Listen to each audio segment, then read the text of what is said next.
Donc la définition de la physio, voilà, c'est les études des fonctions de l'organisme et pourquoi ça fonctionne. Il y a forcément une phase descriptive pour commencer. Souvent la phase donc, de l'anatomie. C'est pas de la pathologie, mais pour comprendre la pathologie, il faut quand même savoir comment ça fonctionne normalement. Alors il y a Claude Bernard, hein, qui était le précurseur de la physiologie, si je ne m'abuse.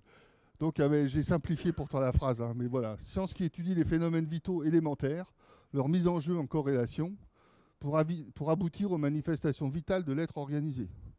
Voilà, je vous laisse vous imprégner de la chose. C'était quand même milieu 1800.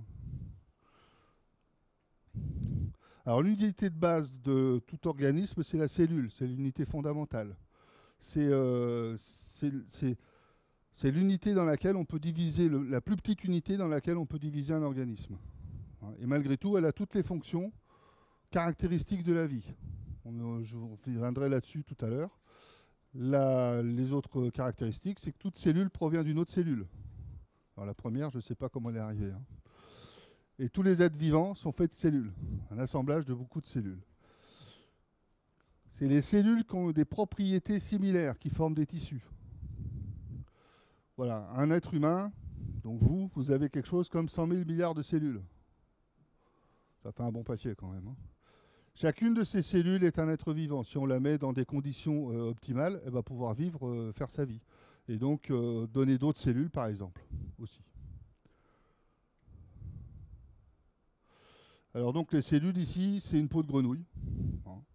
J'ai pris ça sur un diaporama que j'ai piqué sur Internet d'un prof de Laval. Voilà, donc il y a à peu près 200 types différents de cellules dans le corps humain. Et chaque cellule va remplir une fonction précise. Donc vous avez quand même au moins 200 fonctions différentes dans le corps humain. Voilà, ça, bon, peau de grenouille, comme ça. Juste pour vous donner une idée de la taille, si une cellule humaine, une cellule normale, hein, moyenne, avait la taille d'un immeuble de 2 étages, plus un rez-de-chaussée, ça doit être ça, voilà. Une bactérie aurait la taille d'un homme. Un virus aurait la taille d'une petite souris. Et une protéine aurait la taille d'un petit caillou. Voilà. Pareil, j'ai piqué ça au même, hein, à Laval. Donc les organes, je vous ai pas dit, mais les cellules se rassemblent quand elles ont des fonctions similaires pour former des tissus. Les tissus vont se rassembler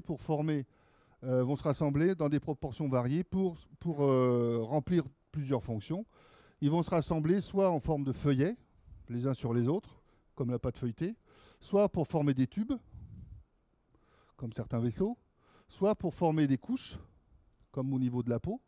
On a plusieurs couches successives, ou alors des faisceaux, comme au niveau nerveux ou au niveau musculaire. Un système, c'est un ensemble d'organes qui ont des structures qui se ressemblent, à différencier d'un appareil, qui a un ensemble d'organes qui va concourir à la même fonction. Ça vous parle ? De toute façon, on va revenir sur tous. Vous voyez qu'on a l'appareil circulatoire, respiratoire, l'appareil urinaire, locomoteur qui nous sert donc à nous déplacer, l'appareil digestif, l'appareil reproducteur, je ne vous explique pas à quoi il sert, et l'appareil tégumentaire, donc la peau. La peau, les ongles et les cheveux.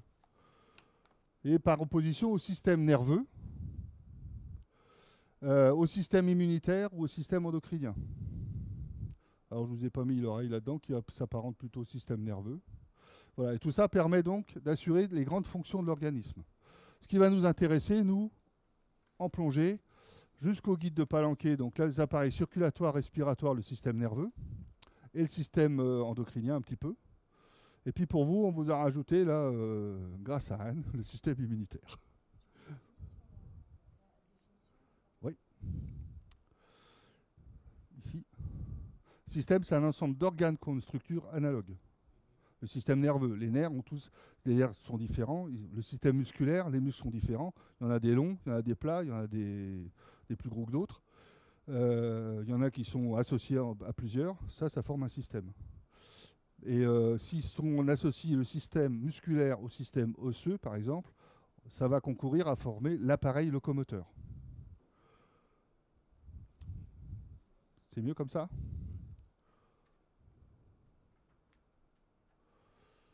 Donc les grandes fonctions de l'organisme, les fonctions de relation, c'est ce qui nous permet donc de nous mettre en rapport avec tout ce qui est extérieur. Ça va donc comprendre tout ce qui est le système squelettique, musculo-squelettique on dit en fait, hein, voilà, ainsi que les 5 sens et la sensibilité.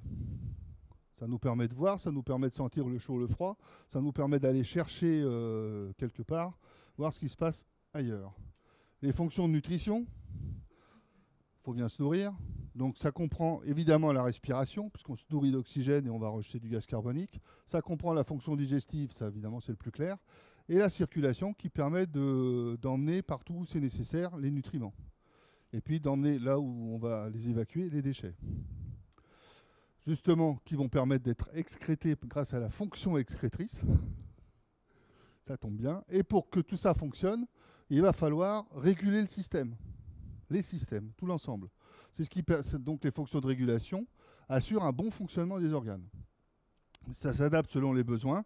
Et ce qui nous permet de faire ça, ce sont les hormones et le système nerveux. C'est pour ça qu'on va en parler tout à l'heure. Et les fonctions de reproduction, je passe. Vous n'avez pas besoin de moi pour ça, je pense. Alors, on parle beaucoup en physiologie de milieu intérieur. Hein, en fait, l'organisme, c'est un système fermé. Heureusement, hein, sinon tout partirait. Et chaque cellule, pour vivre, doit baigner dans un milieu liquidien. C'est ce qu'on appelle le liquide extracellulaire. C'est le liquide qui est autour des cellules. Hein. Voilà, tout simplement. Il y en a dedans. Ce milieu intérieur, on le trouve à 80% entre chaque cellule de l'organisme et à 20% seulement dans les vaisseaux. Donc il y a beaucoup plus de liquide en dehors des vaisseaux que dans les vaisseaux. Et donc ce qu'on appelle l'homéostasie, c'est ce qui permet de maintenir ce milieu intérieur constant au niveau du pH, au niveau de ce qu'il y a comme composantes chimiques. Voilà, il faut que ce milieu reste constant pour que l'organisme reste en vie. S'il y a trop de différence par rapport à un milieu, enfin, à ce qui est nécessaire, les cellules, l'ensemble des cellules ne peuvent pas survivre. Et puis l'organisme il va être ouvert parce que, il y a des échanges d'informations. Hein, on regarde ce qui se passe, on écoute, on entend. Voilà. On va aussi avoir des échanges thermiques entre le milieu intérieur, justement, par l'intermédiaire de la peau et l'extérieur. Sur le plan des échanges ventilatoires, je vous l'ai dit, on inhale, en fait, on respire de l'oxygène, on rejette du gaz carbonique. Et puis sur le plan des échanges digestifs aussi. Ce qu'on peut représenter sur un schéma comme ça, vous voyez ici le système circulatoire à l'intérieur, avec le cœur au milieu, qui est en relation avec le système excréteur. Ici, toutes les cellules sont autour, avec le liquide interstitiel qui doit rester le plus constant possible. Et donc tout ça, c'est un système fermé. Et par contre, c'est ouvert grâce au système digestif. Les aliments peuvent rentrer, sortent les déchets. L'oxygène dans le système ventilatoire et ressort le gaz carbonique. Et le système excréteur ici qui va ressortir vers le milieu extérieur. Ça vous va ?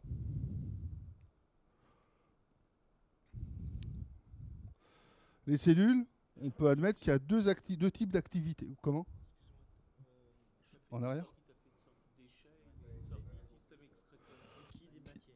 Voilà, ici c'est plutôt au niveau rénal que ça va se passer, dans l'excrétion par la vessie.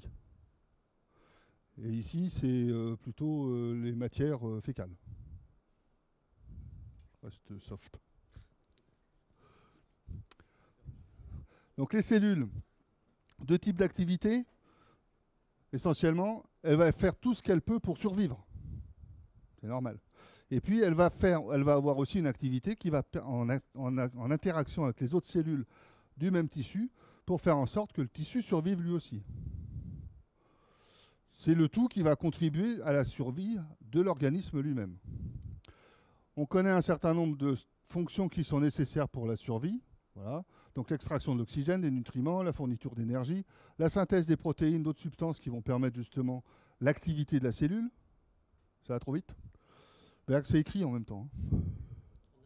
D'accord.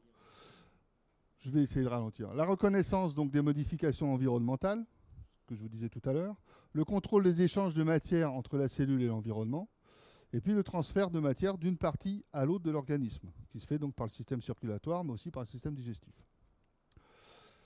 Et puis la reproduction. Chaque organisme est fait pour essayer de se reproduire derrière. Les seules cellules dans l'organisme qui ne peuvent pas le faire, à part certaines, c'est les cellules nerveuses. Ça a un intérêt quand même pour nous en plonger. Hein. S'il y a un accident de décompression neurologique, les lésions sont irréversibles. Ça va, je peux passer la diapo. En cas de menace, en fait, vous avez donc certains tissus qui sont prioritaires, ce qu'on appelle, comment ça s'appelle, vous savez? Les fonctions vitales en secourisme. On va essayer de garder au maximum ce qui va permettre la survie au moins un minimum justement de l'organisme. Et puis le reste, eh ben, si ça c'est pas utile à la survie complète, donc on va les sacrifier. Par exemple, dans le froid, l'organisme va faire en sorte de protéger ce qu'on appelle le noyau central, au détriment de tout ce qui est périphérique. Et donc de l'enveloppe. Donc voilà. Hein, c'est comme ça qu'on a des engelures, que quand on est resté au froid trop longtemps, dans le grand froid, on peut perdre les doigts de pied, etc. D'accord? Vanessa, je vois que tu fais la tête là. Le tout est regroupé, donc, comme je vous disais, en fonctions vitales. Les fonctions vitales, ventilation, circulation, conscience. On dit conscience en secourisme. Enfin, un dernier point. Je voulais vous faire comprendre la différence entre mécanisme et effet de cause à effet, ou causalité. Par exemple, l'hypercapnie. Vous savez que c'est nuisible. Hein, si on exagère un peu, ça peut même être mortel. Si on augmente la pression de gaz carbonique dans l'air, on va augmenter la pression de gaz carbonique dans l'alvéole. Ici, le rapport de cause à effet, c'est qu'il va se passer une augmentation de la ventilation pour essayer de ramener le taux de la pression en gaz carbonique alvéolaire à la normale. Vous voyez ? Ça, ce n'est pas le mécanisme, c'est le rapport de cause à effet. Le mécanisme, lui, c'est que cette augmentation de pression en CO2 alvéolaire va entraîner une augmentation de la PPCO2 artérielle, qui va stimuler les chémorécepteurs, qui va permettre donc la décharge neuronale, qui va entraîner une augmentation des contractions musculaires respiratoires. Et c'est ça qui, en augmentant la ventilation, permet un retour de la pression partielle en gaz carbonique alvéolaire à la normale.